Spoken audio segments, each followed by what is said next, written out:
ഇന്ന് നമുക്കൊരു mango ice cream തയ്യാറാക്കാം. ഇത് തയ്യാറാക്കാനായിട്ട് നമുക്ക് 3 ഇൻഗ്രീഡിയൻസ് മാത്രം മതി. അതിനായിട്ട് ഞാനിവിടെ ഒരു മാമ്പഴം എടുത്ത് കട്ട് ചെയ്ത് വെച്ചിട്ടുണ്ട്. ഇത് നമുക്ക് വെള്ളമൊന്നും ചേർക്കാതെ പ്യൂരി ആക്കി എടുക്കാം.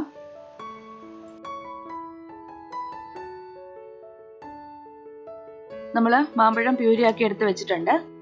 ഇത് 1.5 കപ്പ് ഉണ്ട്.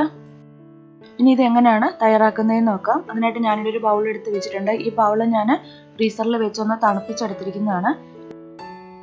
ഇതിലേക്ക് 1.5 കപ്പ് വിപ്പിംഗ് ക്രീം ചേർക്കാം. ഇനി ഇത് നന്നായിട്ടൊന്ന് ബീറ്റ് ചെയ്തെടുക്കാം. പെട്ടെന്ന് നന്നായിട്ട് ബീറ്റ് ചെയ്ത് കിട്ടുന്നതിന് വേണ്ടിയിട്ടാണ് ഞാൻ ഈ പാത്രവും ഈ ബ്ലേഡുകളും ഒന്ന് ഫ്രീസറിൽ വെച്ച് തണുപ്പിച്ചെടുത്തിരിക്കുന്നത്.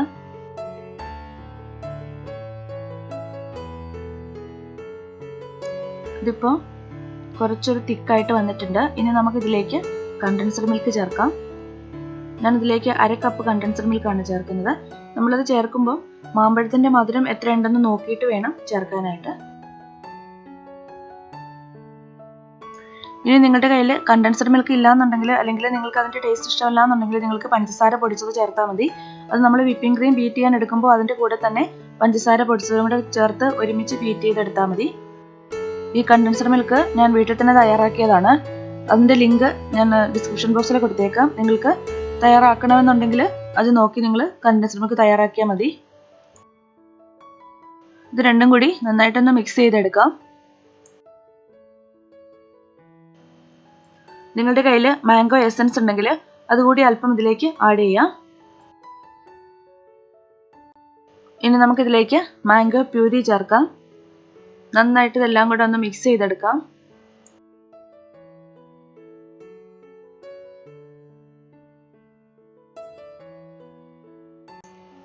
ഐസ്ക്രീമിന് നല്ലൊരു യെല്ലോ കളർ കിട്ടണം എന്നുണ്ടെങ്കിൽ ഇതിലേക്ക് അല്പം യെല്ലോ ഫുഡ് കളർ ചേർത്താൽ മതി. ഞാൻ ഇതിലേക്ക് ഫുഡ് കളർ ചേർക്കുന്നില്ല. അതുകൊണ്ട് നമ്മുടെ ഐസ്ക്രീമിന് നല്ല യെല്ലോ കളർ ഉണ്ടാവില്ല. ഈ മാമ്പഴത്തിൻ്റെ ആ ഒരു കളർ മാത്രമേ കാണുള്ളൂ. ഇനി ഇതൊന്ന് ബീറ്റ് ചെയ്തെടുക്കാം. ഇതെല്ലാം ഒന്ന് നന്നായിട്ട് മിക്സായി കിട്ടാൻ വേണ്ടിയിട്ടാണ്.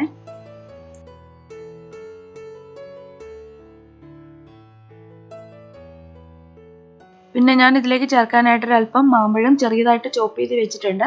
1/2 കപ്പ് മാമ്പഴം ഉണ്ട്. അതും കൂടി ഇതിലേക്ക് ചേർത്ത് കൊടുക്കാം. നമ്മൾ ഐസ്ക്രീം കഴിക്കുന്ന സമയത്ത് ഒന്ന് കടിക്കാനായിട്ട് കിട്ടും. അതിന് വേണ്ടിയിട്ടാണ്. ഇങ്ങനെ ചേർത്തില്ലെങ്കിലും കുഴപ്പമൊന്നുമില്ല.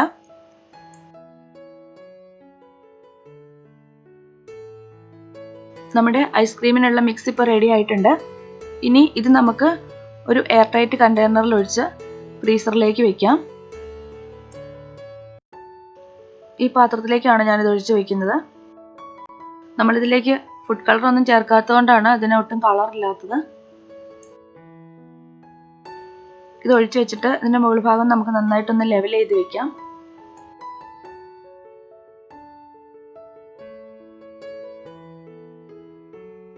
ഇതിന് ആദ്യം ഒരു പ്ലാസ്റ്റിക് റാപ്പർ കൊണ്ട് നമുക്ക് കവർ ചെയ്യാം.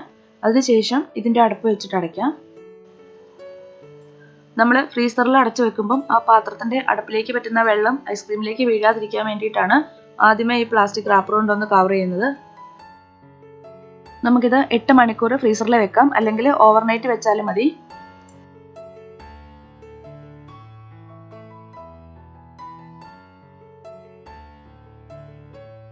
ഇതിപ്പോൾ നമ്മൾ ഓവർനൈറ്റ് ഫ്രീസറിൽ വെച്ചിരുന്നതാണ്.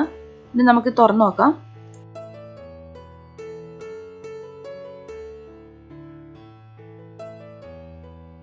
നമ്മുടെ മാംഗോ ഐസ്ക്രീം ഇവിടെ റെഡി ആയിട്ടുണ്ട്. നമുക്കിത് സർവിംഗ് ബൗളിലേക്ക് മാറ്റാം.